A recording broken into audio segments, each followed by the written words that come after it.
अगर मेरे पेट में पल रहे बच्चे के लिए थोड़ी भी फिक्र है, हमदर्दी है, तो वहीं रुक जाओ।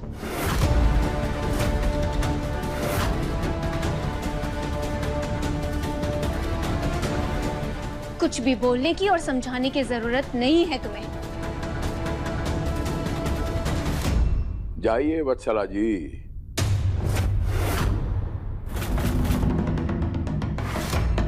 कानून का मुखदर जो है, जो आपने हमें बताया, हम आपसे बिल्कुल सहमत हैं। और जो रास्ते आपने बताए ये तो घूम फिर के कमरे की तरफ ही जाते हैं। जाइए वत्सला जी, आपका स्थान वहीं है। बाबूजी,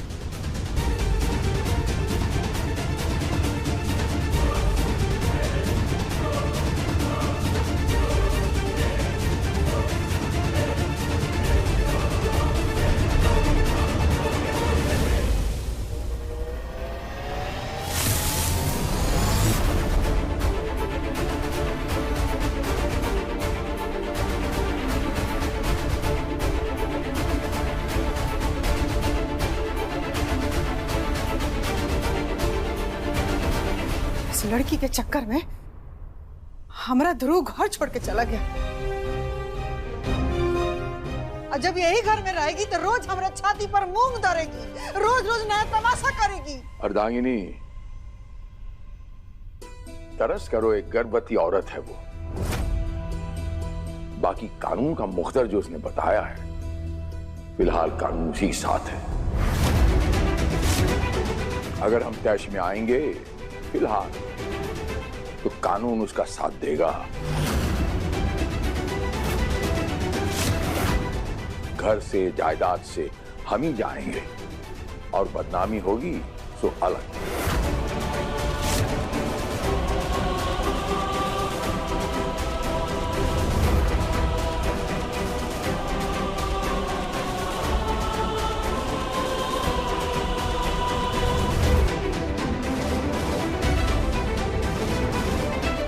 गर्जन सिंह, रास्ता तो तुझे निकालना ही होगा।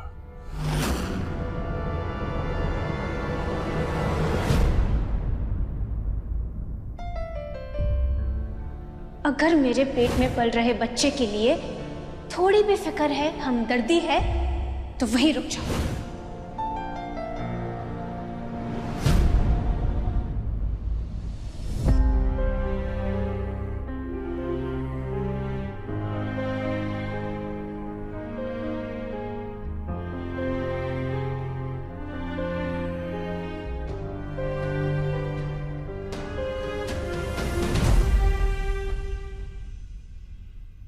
हम जानते हैं बाहर जो कुछ भी हुआ उसे देखकर आप बहुत दुखी और नाराज हैं।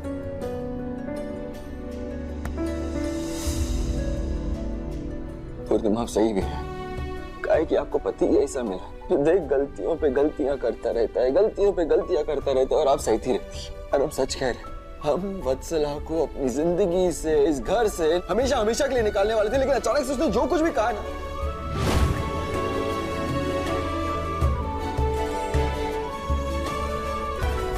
पता नहीं क्यों पर हम आगे नहीं बढ़ पाए।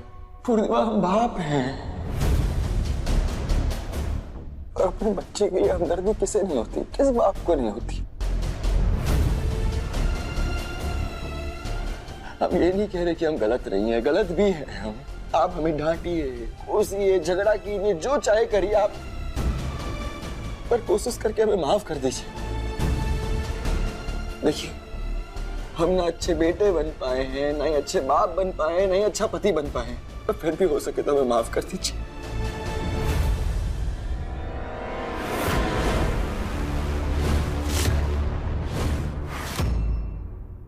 डांट के, लड़के, झगड़ के, चार को बात सुना के, अपने ही पति को कोस के क्या हो जाएगा? और दुनिया की कौन सी पत्नी अपने पति को कोसती होगी? हम कोसेंगे तो आप और कमजोर ही होंगे ना, तो उससे क्या हो जाएगा? दुखी है हम, बहुत दुखी है, बहुत, मतलब बहुत, और अब समझ भी नहीं सकते हैं।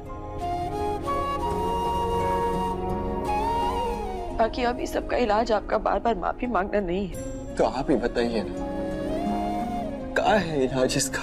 वो तो आपको भी नहीं पता है। इश्क ला इलाज होता है।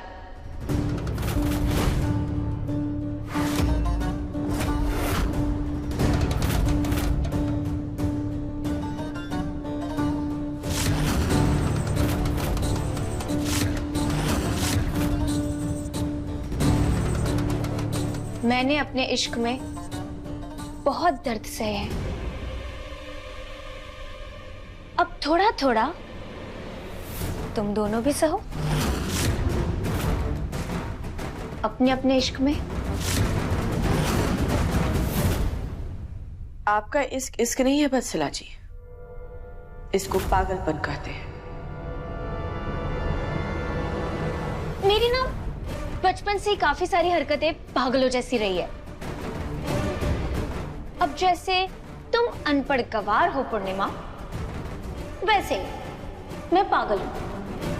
और तुम्हें पता है, बचपन से ही ना मेरी ऐसी आदत है, जब भी किसी भी चीज में मैं जीतती थी ना, तो पता नहीं मेरा बड़ा मन करता था कि जिससे जीती हूं उसके चेहरे पर अपनी जीत का रंग बिखेर दूं।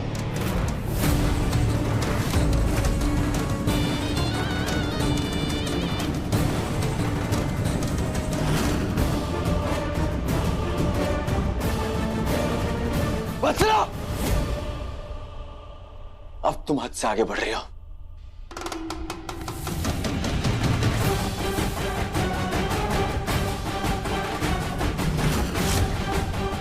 हारे हुए लोग और उनके चेहरे पर अपनी जीत का रंग बिखेर कर बड़ा मजा आता है मुझे।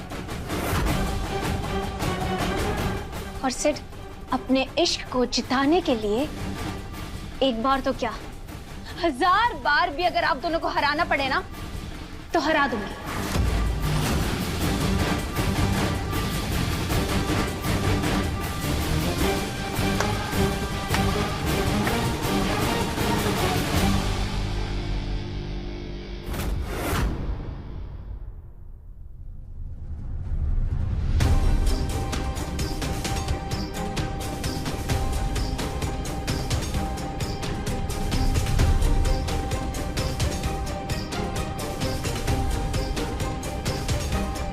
पूर्णिमा,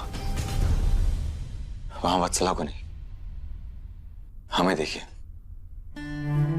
और हम सिर्फ और सिर्फ आपको देखेंगे।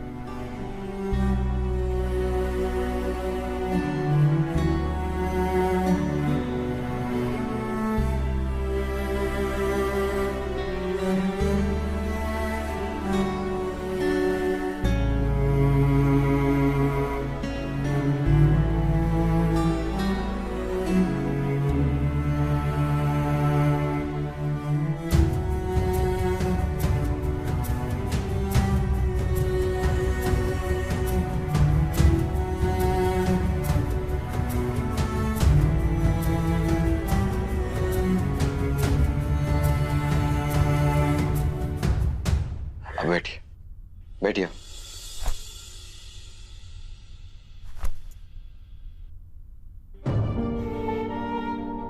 पूर्णिमा, परेशान मत होइए। आज जो हरकत उसने की है ना, यही हरकत वो दोबारा भी करेगी। हम जानते हैं उसे। 1000 बार हमारे चेहरे पे रंग लगाएगी, 1,00,000 बार हमारे चेहरे पे रंग लगाएगी। और अब 1000 बार, 1,00,000 बार, जितनी भी बार, हर बार एक दूसरे के चेहरे से रंग ऐसे ही पोंछते रहेंगे। और सिर्फ रंग ही नहीं लगाएगी, हमारे रिश्ते में भी कुछ ना कुछ डालने की कोशिश करेगी, दाग लगाने की कोशिश करेगी। वो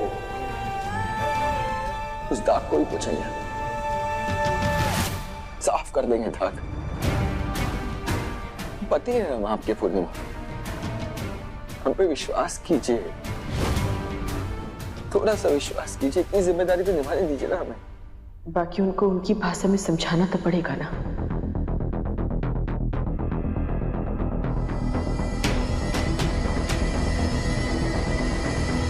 चलिए। क्या करेंगे? चलिए, आइए।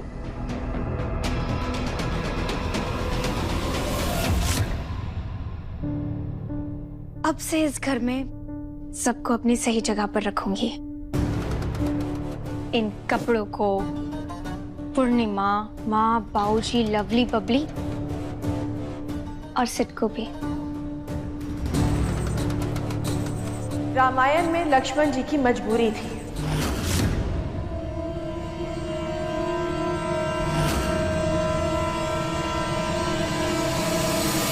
उनकी मजबूरी थी कि उनको लक्ष्मण रेखा खींच के जाना पड़ा। बाकी यहाँ हमारी कोई मजबूरी नहीं है और हम समय समय पर आपको आपकी सीमा दिखाते रहेंगे।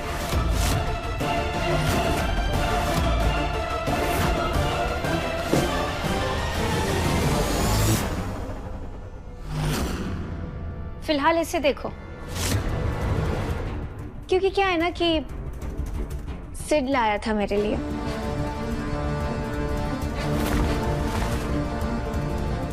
वत्सला जी, खाली एक ही तो कपड़ा तो नहीं दिए होंगे आपको, और भी बहुत सारा कपड़ा दिए होंगे।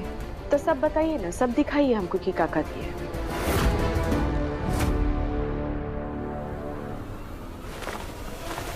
ये देखो, ये सिड का सबसे पहला गिफ्ट था मेरे लिए।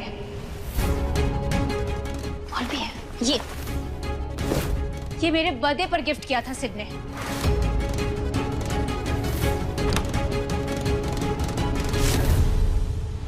ये देखो, सिड को जब अवार्ड मिला था ना, तो सिड खुद खरीद कर लाया था मेरे लिए। और ये साड़ी, ये तो याद होगी ना तुम्हें, करवा चौथ में पहनी थी मैंने।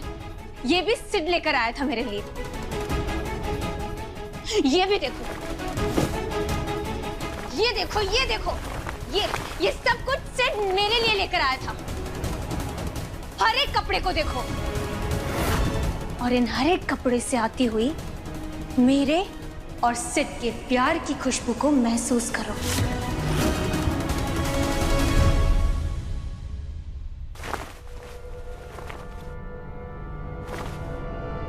क्या कर रहे हो तुम? ये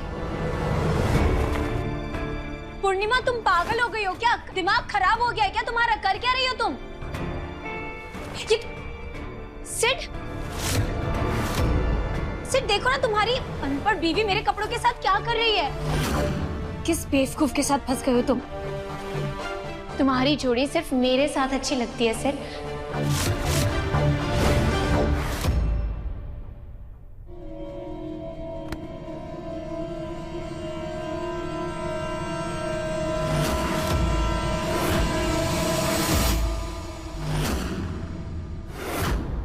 सिद्धार्थ की जोड़ी सिर्फ और सिर्फ पूर्णिमा के साथ अच्छी लगती है।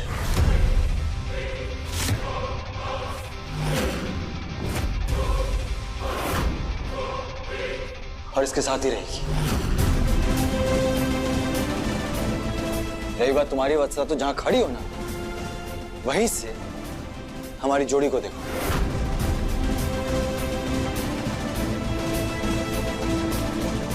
सिड, ये क्या कर रहे हो तुम?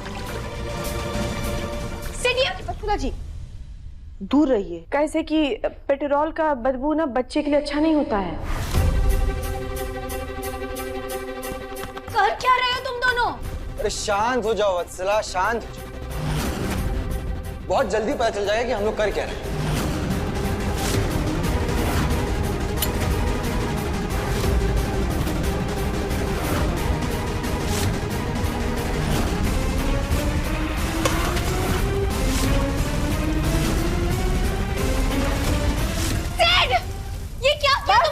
वत्सला जी, पीछे जाए, आग की लपटों में आप भी आ जाएंगे।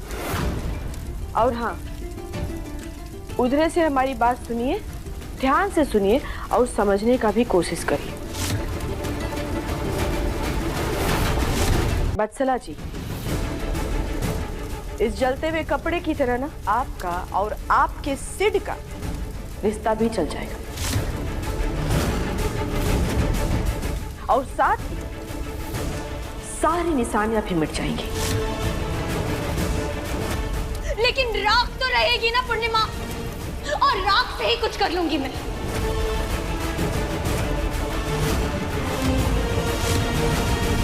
तुम चाहे सारी निशानियां मिटा दो, सब कुछ मिटा दो, लेकिन एक निशानी तुम कभी नहीं मिटा पाओगी, और वो है मेरे और सिद्ध का होने वाला बच्चा, जो इस दुनिया में कुछ ही दिनों में आ जाएगा। आदत है आपकी लोगों की मजबूरी का फायदा उठा लेने की, और अपने बच्चे का भी फायदा उठा लेंगी ना तो हमको कौन आश्चर्य नहीं होगा। बाकी फिलहाल हम आपको दायरा सिखा रहे तो उस पर ध्यान दीजिए। ये जलते हुए कपड़ों की रेखा आपके लिए लक्ष्मण रेखा की तरह है बसलाजी, जिसके इस तरफ हम अपने पति के साथ खड़े और उस तरफ आप अकेली खड़ी, और हम इस तरफ हमेशा अपने पति के साथ ही खड़े रहेंगे। और अगर गलती से भी आप इस रेखा को लांग करके आगे न तो धक्के मार करके घसीट करके आपको आपकी जगह पर हम पहुंचा देंगे। और हाँ, एक बात और, अगली बार कभी कमरा में आना हो ना, दरवाजा खटखटा के आइएगा। और हाँ वत्सल, आज से बल्कि अभी से बेहतर यही होगा कि तुम उस तरफ रहो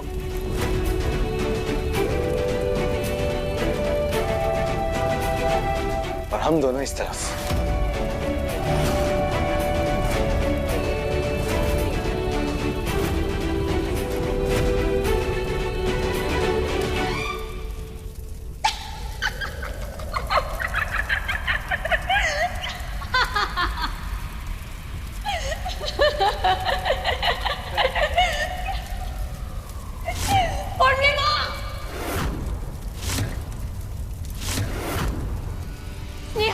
के जन्म के समय से तुम्हारे साथ नहीं था ना,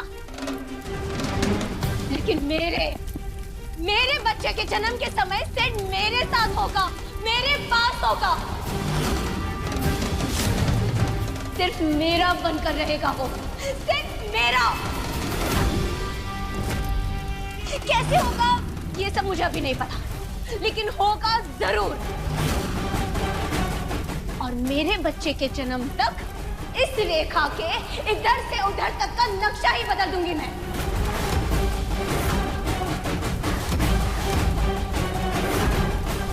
और उसके बाद सिड, मेरा सिड रेखा के इस तरफ मेरे साथ खड़ा होगा।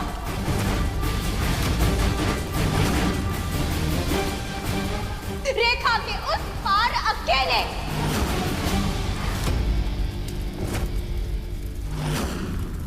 ऐसा कभी नहीं होगा। और तुम्हें जितनी कोशिश करनी ना, करके देख ले। प्यार की यही बात तो खास है, इंसान कुछ भी कर गुजरता है, कुछ भी।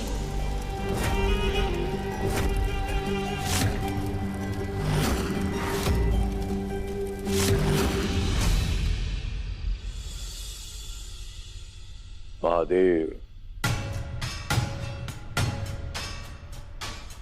आपने हमको हर मोड़ पे जो है रास्ता दिखाया है, अभी रास्ता भी आप ही दिखाएंगे, कुछ हो जाए।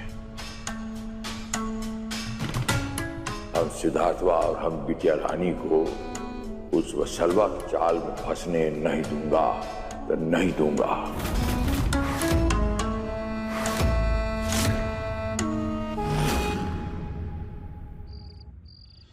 बाबूजी,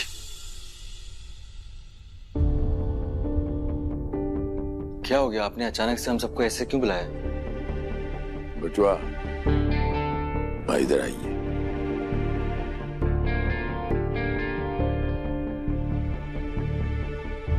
ये बच्चा जो होता है ना, परमात्मा का आशीर्वाद होता है।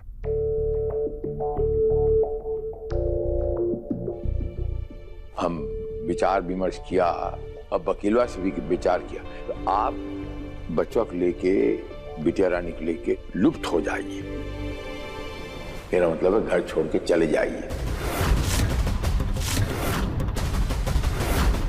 बाबूजी, हाँ, ये देखिए, थोड़ी नगदी है, रख लीजिए, आपके काम में आएगी सफर के। आप सब परिवार वाला सब नहीं बाबूजी, सब। मम्मी पापा चलिए यहाँ से, मुझे इधर नहीं रहना। वत्सला आंटी गंदी है, वो हमें बहुत परेशान करती है। बचवा, ये बचलवा जो है ये बहुत ही खतरनाक चीज है। वो किसी हद तक भी जा सकती बचवा। वो अपनी मनमानी करने खातिर अपने बच्चे को नुकसान पहुंचा सकती है। प्यार की यही बात तो खास है, इंसान कुछ भी कर गुजरता है। ये दिल पे पत्थर रख के ये कदम उठाइए, परिवार खातिर उठाइए और जाइए यहां से। सिद्धार्थवा, आपको आपका पत्नी का कसम है और आपका बच्चा कसम है। बाबूजी, आप बिल्कुल सही है। पूर्णिमा, हमें लगता है कि अब अगर हमारे दूर जाने से ये सब मामला शांत हो जाता है तो हमें दूर चला जाना चाहिए। बाबूजी, हम आपकी बात मानेंगे, और बदले में आपको हमारी एक बात माननी पड़ेगी। ये आप रखिए। हाँ बाबूजी। काहे कि आपके शेर बच्चे कहीं पे भी होंगे, 2 वक्त की रोटी तो कमा ही लेंगे।